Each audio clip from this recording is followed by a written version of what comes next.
Hi hello welcome to white line videos.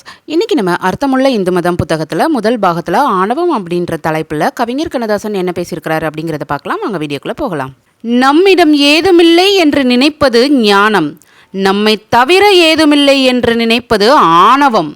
ஞானம் பணிந்து பணிந்து வெற்றி மேல் வெற்றியாக பெறுகிறது.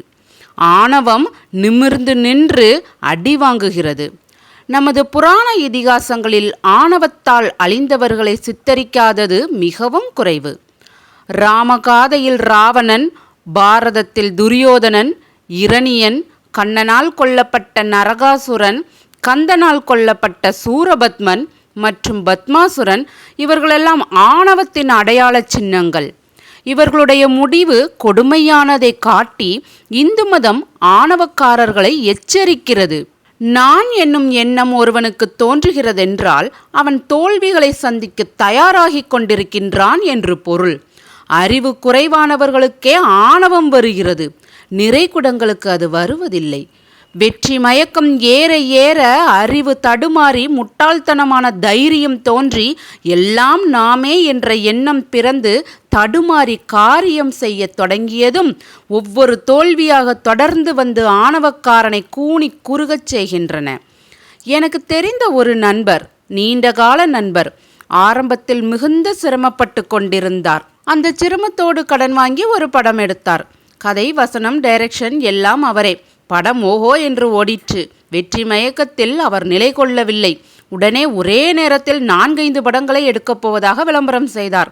விநியோகஸ்தர்களை அவரிடம் வந்து புதிய படங்களை நாங்கள் வாங்கிக் கொள்கிறோம், யார் யார் நடிக்கிறார்கள் என்று கேட்டார்கள். அதற்கு அவர் கோபமாக, எல்லாம் நானே, என் பெயருக்குத்தான் படமே தவிர நடிப்பவர்களுக்காக அல்ல, இஷ்டமிருந்தால் கையெழுத்து போடுங்கள் என்று மிரட்டினார்.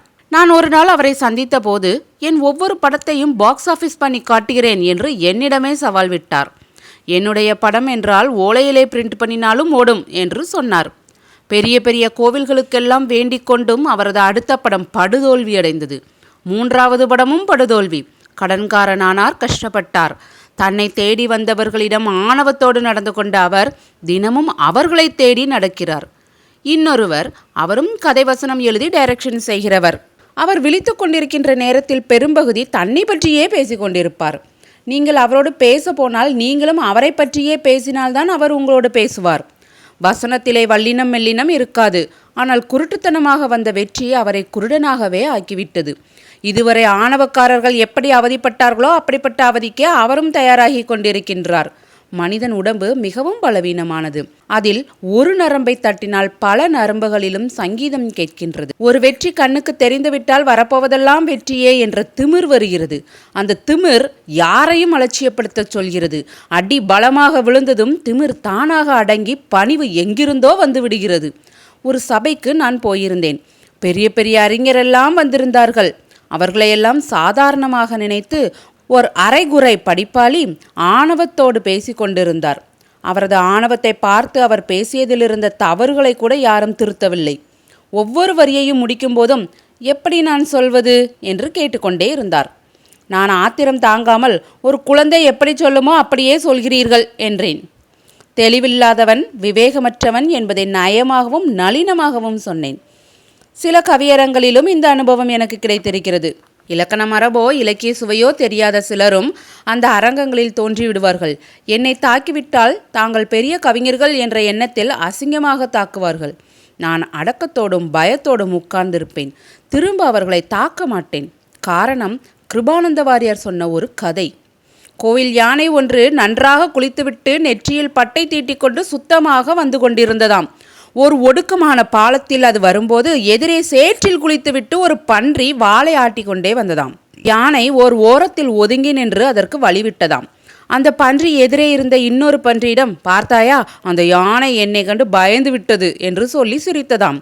அந்த யானையை பார்த்து இன்னொரு யானை, அப்படியா, நீ பயந்து விட்டாயா என்று கேட்டதாம். அதற்கு கோயில் யானை கீழ்கண்டவாறு பதில் சொன்னதாம், நான் சுத்தமாக இருக்கின்றேன், பன்னியின் சேறு என்மேல் விழுந்துவிடக்கூடாதே என்று ஒதுங்கினேன். நான் ஏறி மிதித்தால் அது துவம்சமாகிவிடும், ஆனால் என் காலல்லவா சேராகிவிடும். இந்த கதையின்படி சிறியவர்களின் ஆணவத்தை கண்டு நான் அடக்கத்தோடு ஒதுங்கி விடுவது வழக்கம். முன்னேற விரும்புகிற எவனுக்கும் ஆணவம் பெரும் தடை. ஆணவத்தின் மூலம் வெற்றியோ லாபமோ கிடைப்பதில்லை, அடிதான் பலமாக விழுகிறது.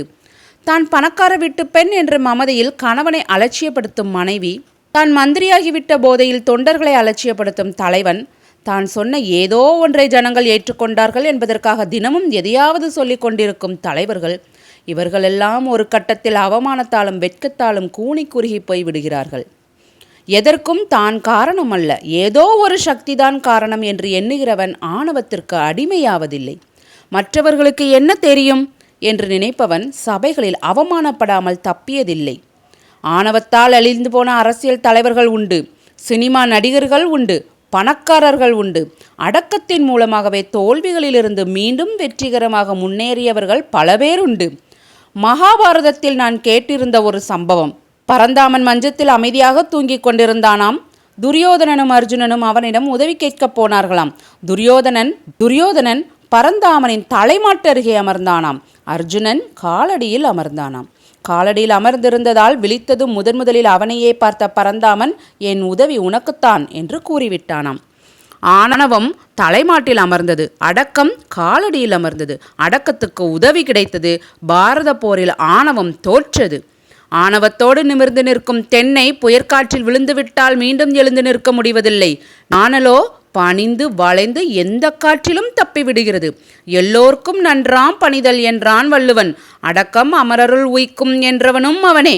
4 வரி ஒழுங்காக எழுதுவதற்கு முன்னால் கம்பன் என்னிடம் பிச்சை எடுக்க வேண்டும் என்று பேசுகிறவர்கள் உண்டு.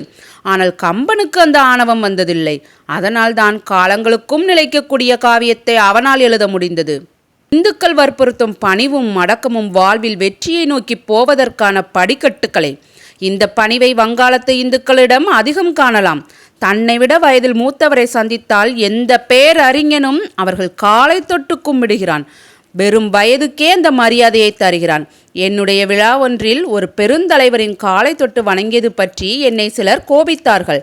நான் சொன்னேன், அந்த கால்கள் தேசத்துக்காக சத்தியாகிரகம் செய்ய போன கால்கள், சிறைச்சாலையில் பல்லாண்டு உலாவிய கால்கள். என்னுடைய கால்களுக்கு அந்த பாக்கியம் இல்லாததால் கைகளாவது அந்த பாக்கியத்தை பெறட்டுமே. சில சபைகளில் என்னை உட்கார வைத்து கொண்டே என்னை புகழ்வார்கள். எனக்கு சர்வாங்கமும் ஒடுங்கிவிடும். நாம் என்ன எழுதிவிட்டோம், என்ன செய்துவிட்டோம் என்று எண்ணமே தோன்றும். இப்படி புகழ்கிறார்களே என்ற பயம் தோன்றும். ஆண்டவன் என் தலையில் ஆணவத்தை உட்கார வைத்ததில்லை. அடக்கத்தில் இருக்கும் சுகம் ஆணவத்தில் இல்லை. ஆணவத்தின் வெற்றி ஆரவாரங்களையும் அவற்றின் வீழ்ச்சியையும் இந்துக்களின் புராணங்களிலும் இதிகாசங்களிலும் படியுங்கள். கீதையில் கண்ணன் சொல்லும் ஸ்வதர்மங்களில் அடக்கமும் ஒன்று என்பதை அறியுங்கள். குருட்டுத்தனமாக ஏதேனும் வெற்றியையோ பதவியோ கிடைத்துவிட்டால் அதை வைத்துக்கொண்டு ஞானிகளையும் பெரியவர்களையும் அவமதிக்காதீர்கள். அடங்கி வாழ்ந்தால் ஆயுட்காலம் முழுவதும் ஓங்கி வாழலாம் என்பதே நமது இந்து மதத்தின் சாரம். இந்த மாதிரி அர்த்தமுள்ள இந்து மதம் புத்தகத்தில் இருக்கக்கூடியதை கேட்கணும் அப்படின்னா நம்ம சேனலை சப்ஸ்கிரைப் பண்ணுங்கள், வீடியோவை லைக் பண்ணுங்கள், ஷேர் பண்ணுங்கள், கமெண்ட் பண்ணுங்கள்.